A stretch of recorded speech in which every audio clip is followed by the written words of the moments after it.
For more than 30 years, millions of people have believed they truly understood The Shawshank Redemption. But the cast themselves revealed a shocking truth. Most viewers missed the most important part of the film. What you are about to hear will make you want to watch this masterpiece all over again. Stay until the end to discover 12 facts that even the most devoted fans rarely know. Before we begin, let us know in the comments, how many times have you watched The Shawshank Redemption, and which detail impressed you the most? Don't forget to hit like if this is also one of your favorite movies. Number 12. The surprising truth behind the Get Busy Living scene.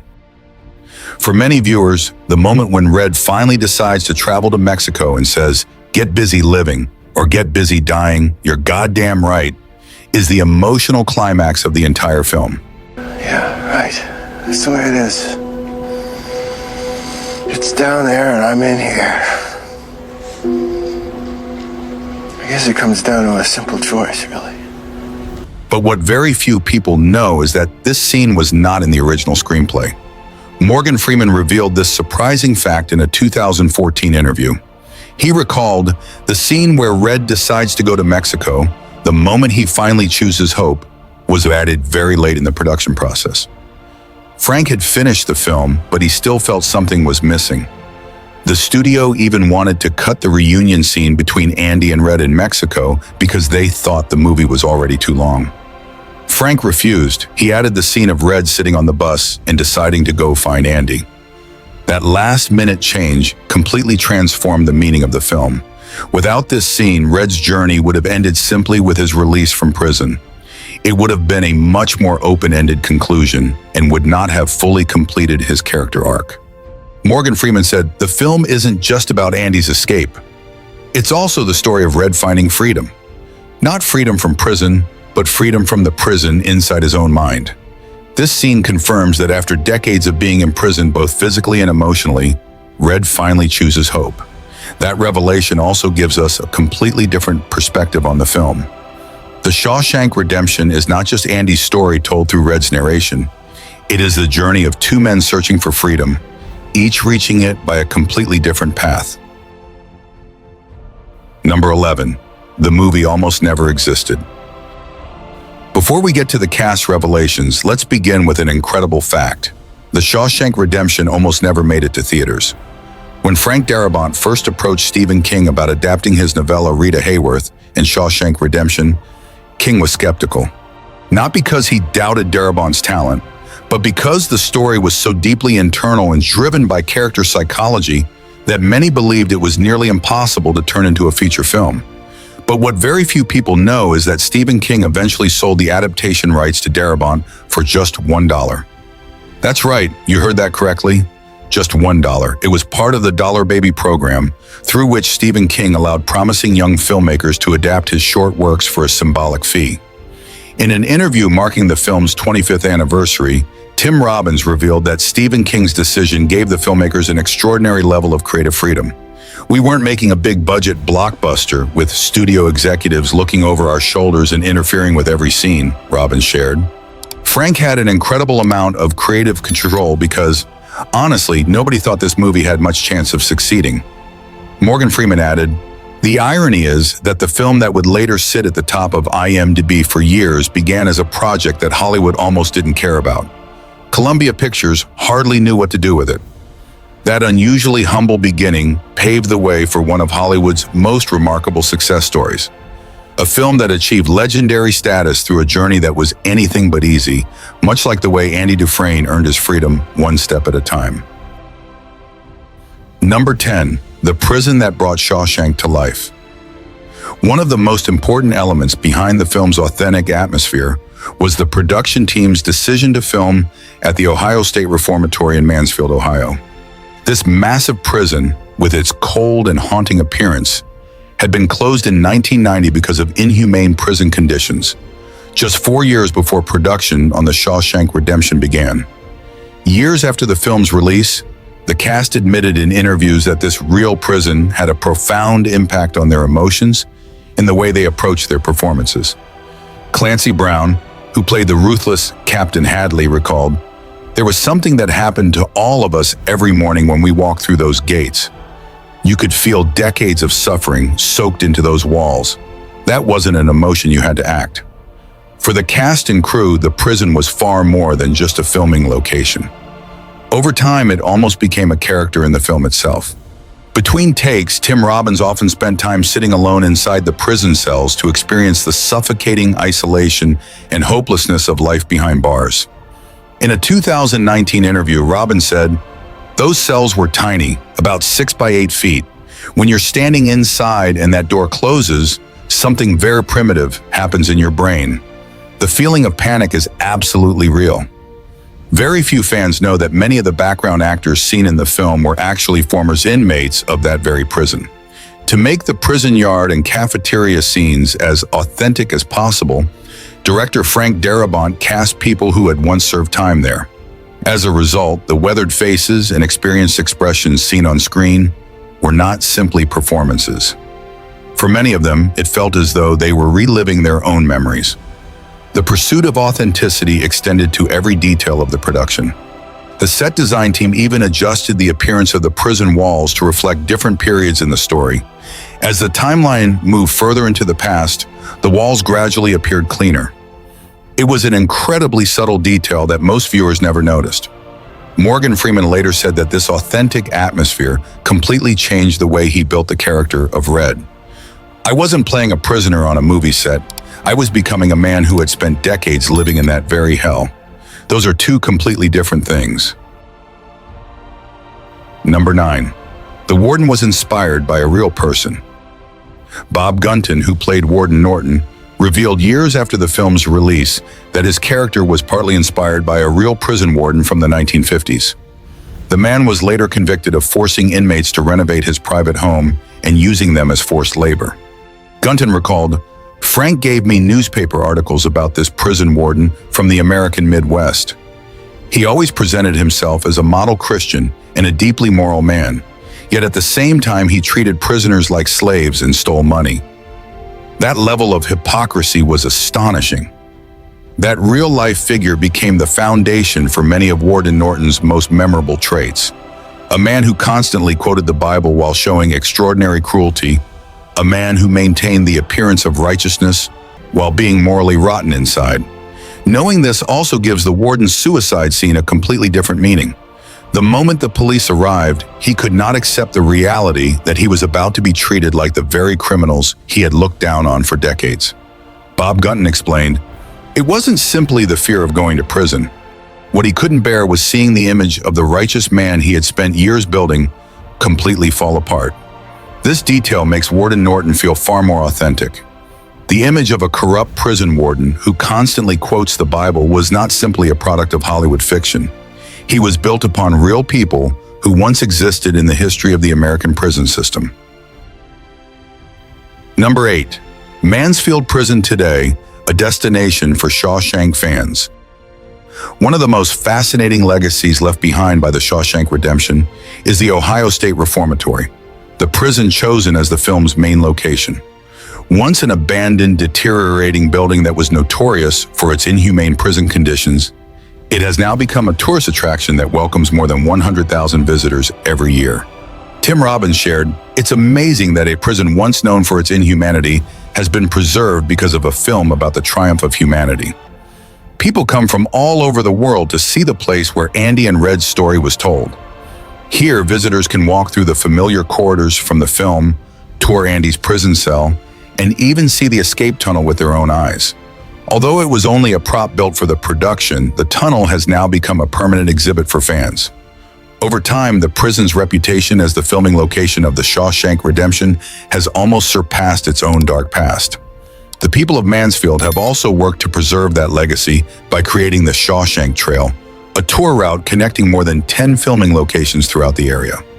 The number of visitors arriving each year has generated significant revenue, helping revive the economy of a city that was once heavily affected by the decline of its industrial sector. In a way, the journey of the prison itself is also a redemption. From being a symbol of punishment and despair, it has become a pilgrimage site for movie lovers from around the world. A place once built to break the human spirit is now remembered as a symbol of hope, resilience, and the unbreakable strength of the human spirit. Number 7. The hidden layers of meaning that most viewers missed. The Shawshank Redemption was built with many subtle layers of symbolism that even longtime fans often fail to notice the first time they watch it. Through interviews over the years, the cast have revealed many of the hidden meanings behind key scenes, completely changing the way audiences view some of the film's most important moments. Tim Robbins once pointed out a visual detail that appears throughout the film, but is rarely noticed on a first viewing. Andy is constantly framed behind prison bars or other barriers, even when the other characters are not. He went on to explain, "Even in scenes outside the cell block, Frank often positioned me behind his stair railings or fences. It was a visual reminder that Andy always felt imprisoned in different ways, by his innocence, by his past life, and by the secret plan he was quietly carrying out." This visual detail appears dozens of times throughout the film, yet most viewers absorb it only subconsciously without ever truly noticing it. If you watch the film again with that perspective, you'll see that Andy seems even more imprisoned than the other inmates, because he never accepted his fate the way they did. Morgan Freeman also revealed another layer of meaning in the famous scene where the prisoners tar the prison roof and share a few beers in the sunshine. He explained, "That scene isn't just about a moment of freedom. If you look closely, it's also the moment Andy begins helping the guards solve their financial problems. It's the beginning of his new identity as the prison's financial expert. While everyone else sees a man earning a few beers for his friends, Red sees Andy slowly building his path to escape." Interestingly, this scene also quietly foreshadows Andy's escape later in the story. Standing on the rooftop, above the rest of the prison, Andy also begins creating a new role for himself, one that later becomes a crucial part of his plan to regain his freedom. Those bottles of beer, which seem like nothing more than a reward after a day's work, actually mark the beginning of a plan that would unfold over decades. Even the film's most famous line carries far more meaning than most viewers ever realized. When Red says, "Get busy living" or "Get busy dying," it is not just a memorable line, it is the central philosophy of the entire film. Clancy Brown revealed that Frank Darabont had this quote written on the wall of the production office before filming even began. According to Brown, the director constantly reminded the cast and crew, every scene, every decision involving a character has to reflect that choice. Every character in the film faces the same decision: to choose life or death, to choose hope or despair. When you look at the film from that perspective, many scenes that seem simple at first take on an entirely different meaning. When Andy plays the opera recording over the prison loudspeakers, he is choosing life. When Brooks carves the words, "Brooks was here," before taking his own life, he is choosing death. Seen this way, The Shawshank Redemption is not just a story about a prison escape, but a profound reflection on the greatest choice every human being must make: to keep living with hope or to surrender to despair. Number 6.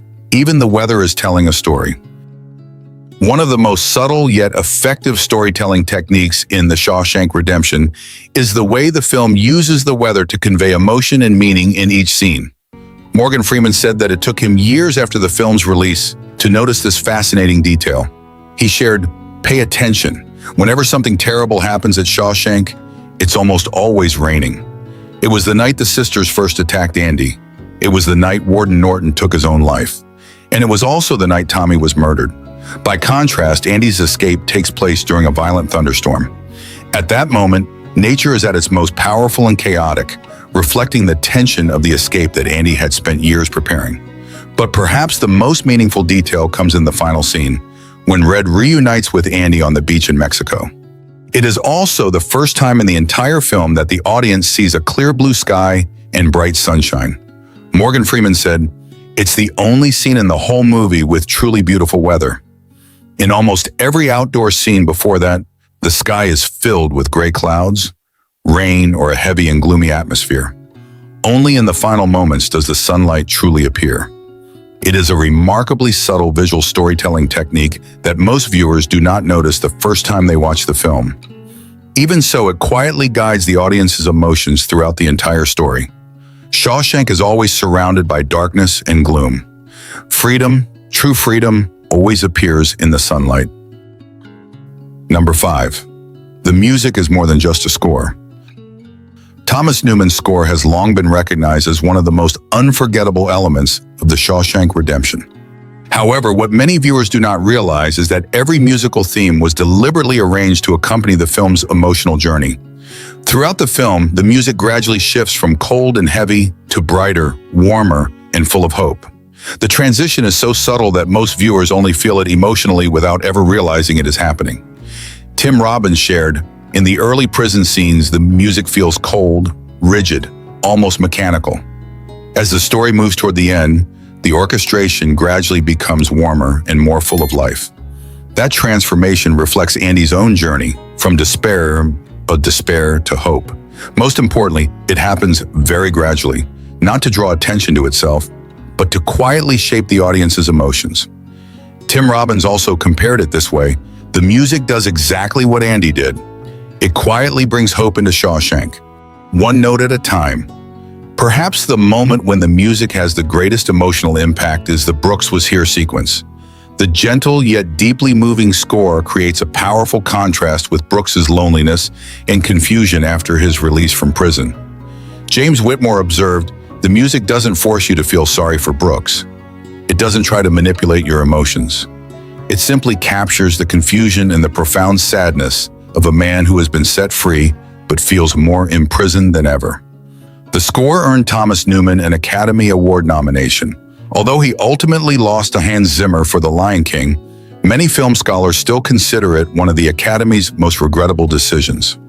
Over time, Newman's score has not faded into obscurity. Instead, it has continued to prove its lasting value and is now regarded as one of the greatest film scores in cinema history. Number 4. Brooks's story, the last-minute addition that changed everything. One of the most heartbreaking storylines in the Shawshank Redemption is that of Brooks Hatlin, the elderly inmate who, after being released from prison, cannot adjust to life on the outside and ultimately chooses to end his own life. Few people know that this important storyline was greatly expanded beyond Stephen King's original novella. James Whitmore, who played Brooks, said that in the original story, the character appears only briefly and is little more than a small part of the narrative. Whitmore recalled, "Frank saw something in this supporting character that no one else recognized.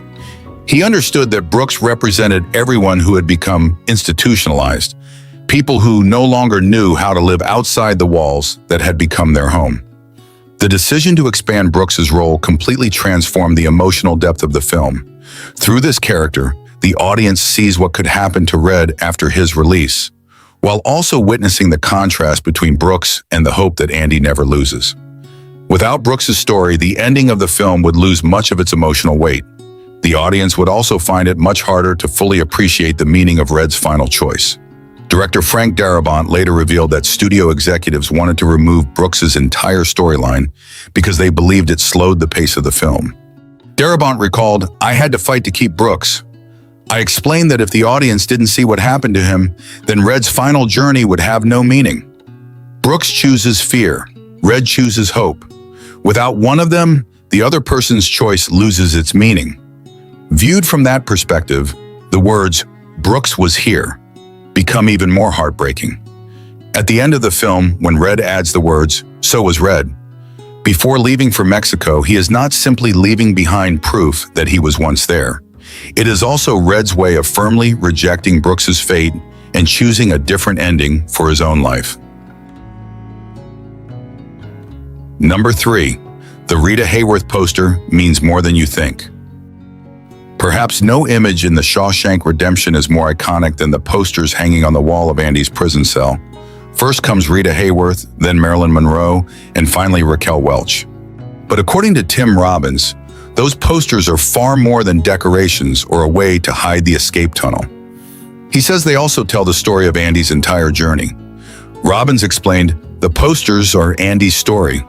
Rita Hayworth represents the 1940s and the early 1950s, the period when Andy first arrived at Shawshank. She represents the classic beauty of an era that still held a certain innocence. Marilyn Monroe symbolizes the late 1950s and the early 1960s, more sensual and more complex. And Raquel Welch in 1 million years BC represents primal instinct. She appears as a prehistoric woman. It's an image of Andy gradually stripping away every layer of civilization, preparing to crawl through the tunnel and emerge on the other side as a completely new man. Director Frank Darabont also confirmed this interpretation. He said, "The three posters represent a journey toward freedom. Rita is modestly dressed, Marilyn reveals a little more, and Raquel's diagonal is almost completely uncovered." It's an image of Andy gradually shedding the restraints of society as he prepares for his rebirth. Viewed from that perspective, the moment when the poster flutters aside after Andy escapes carries a much deeper meaning. It does not simply reveal the tunnel that Andy secretly dug over many years. It is also the moment he finally leaves his old self behind. The final barrier between prison and freedom disappears, marking Andy's rebirth after nearly 2 decades of imprisonment. Number 2. Redemption in the Shawshank Redemption doesn't mean what you think it does. Most viewers believe that the word redemption in the film's title simply refers to Andy finally proving his innocence and escaping from prison. But according to the cast themselves, its meaning goes much deeper than that. Tim Robbins explained, "The title isn't just about Andy finding redemption through his escape. It's also about the redemption of humanity inside a place that was created to strip people of their humanity." Andy brings hope and purpose to the other inmates. He revives the library. He turns the rooftop job into a moment of freedom. Even the walls of his prison cell are transformed by his carvings. Andy makes Shawshank itself a better place, even while he is always preparing to leave it. Through this interpretation, it becomes clear that the Shawshank Redemption is not simply a story about escaping from prison. It is also a journey of restoring humanity in a place that was built to take humanity away. Andy does not just save himself. He plants hope, gives people a renewed sense of purpose, and quietly changes the lives of those around him, making Shawshank a better place before he leaves it. Morgan Freeman also has his own interpretation. He said, "Red isn't truly redeemed when he leaves Shawshank. He is redeemed when he finally tells the truth to himself and to the parole board. When Red says he no longer cares what they think of him, that's the moment of redemption. After decades of saying only what the parole board wanted to hear, he finally becomes honest with himself. It is this rich, layered meaning that has allowed the film to touch the hearts of millions of viewers around the world. The Shawshank Redemption is not just a film about escaping from prison. It is also a story about the redemption of the human soul in the face of every kind of imprisonment. Prison walls, lies, fear, and ultimately, the absence of hope. Number 1. The famous ending almost turned out completely different. Perhaps the most surprising revelation from the cast and crew is that the Shawshank Redemption almost had a completely different ending. The reunion between Andy and Red on the beach, one of the most beloved endings in film history, nearly ended up on the cutting room floor. Frank Darabont revealed that the studio executives wanted the film to end with Red sitting on the bus, heading toward the Mexican border. He recalled, "They wanted to cut the entire beach scene. They thought ending with Red getting on the bus and holding on to hope was enough. But I fought to keep that final scene. Because this film is ultimately not just about hope. It's about hope becoming reality. If the audience never saw Andy and Red reunite on the beach, they would be left living with the same uncertainty that haunted Red throughout the entire film. I wanted to give them a complete ending.